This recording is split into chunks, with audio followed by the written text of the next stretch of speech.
Okay, this next part is really, I'm making a point to include it because it's become more and more relevant over like the past 24 hours. And here's where I find so much wrong with their tactics. I don't know. Yeah, You're an icon, I don't know. man. I hit on T Detox earlier, told her she would have a sexy back with that tattoo. I want to just reiterate that you're about to hear me speak, and I'm speaking in regard to the subject matter, to the context, which is the situation that transpired between Steve McRae and Katie Joy, in which she alleges that he had made sexually inappropriate comments to her. Now, this was again sexual banter type of comments, even by her standards, it is, or rather by her description, it is, I should say. And sure, if it were true that he said these things, one, I can reasonably ascertain that one would deem this too far or too close for comfort. Sure, okay. Some may not. Okay, I can see both sides. But this is what I am talking in reference to.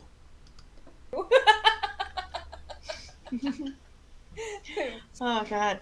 Now, I've admit myself, I've said some foul things to some people, but they've also said some foul things to me. Yeah, like I'm telling you right now, there's no Penelope. In my opinion, like about sexual harassment, is we all have our own boundaries, and we all have every right to our own boundaries and to have them respected. However, other people can't know what those boundaries are until we told them our boundaries. Yes. So if someone crosses them, then it's our job, it's our duty to tell them, listen, no, that's not appropriate. I'm not cool with that. Knock it off. And that if they continue after that, then hell yeah, that's harassment. See, I bring this up because there have been tweets made on Twitter in which, what was the name of that account again? Let me see here. Actually, I think it's on my phone. Really disgusting thing, I should say. Yes, by Team Shitlord is the name of the account. It's that globulous one or whatever it's called.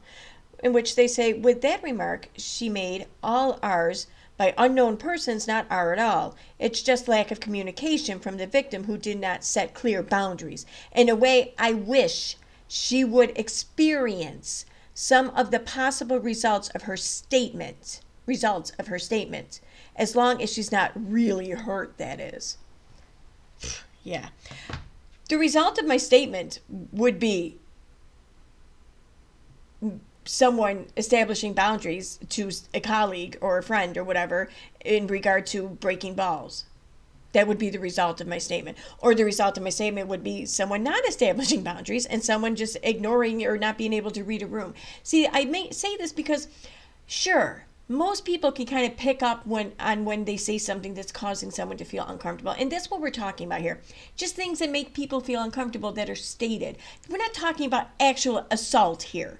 We're talking about banter amongst friends or colleagues, okay, in some sort of social situation. Now, this could be while you're sitting at a bar out with friends. This could be while you're on a live stream. This could be while you're at a work event, whatever, okay?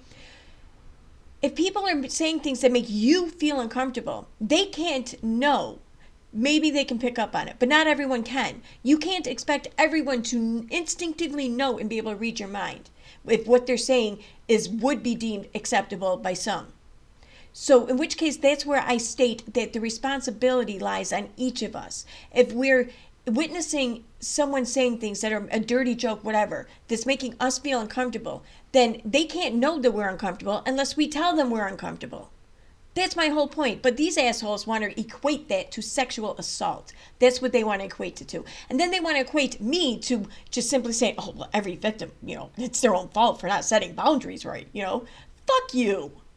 And fuck you for using essay like that. And fuck you for harming victims. Further fucking exploiting them. Fuck you. But up until that point, they have to know that what they're doing is harassing to you before it can be harassment, I think.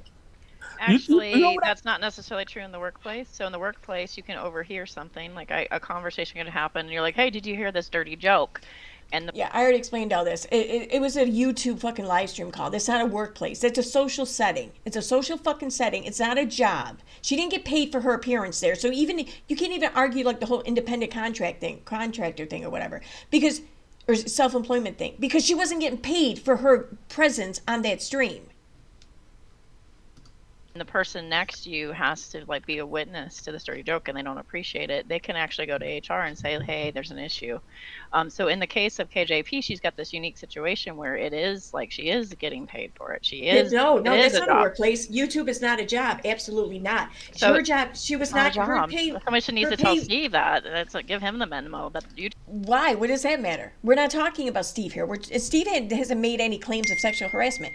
We're not talking about Steve. We're talking about Katie. Why does whether or not Steve views YouTube as a place of employment or not, how does that affect what we're talking about? It doesn't.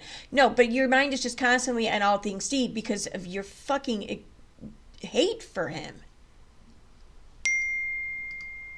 YouTube is not a job, Steve. Get a real job. It's not a job for anyone. Yeah, that's the thing. Like her pay was not determined, was not pre-decided on whether or not she was in that stream. Like she didn't get paid for that stream. Whether or not she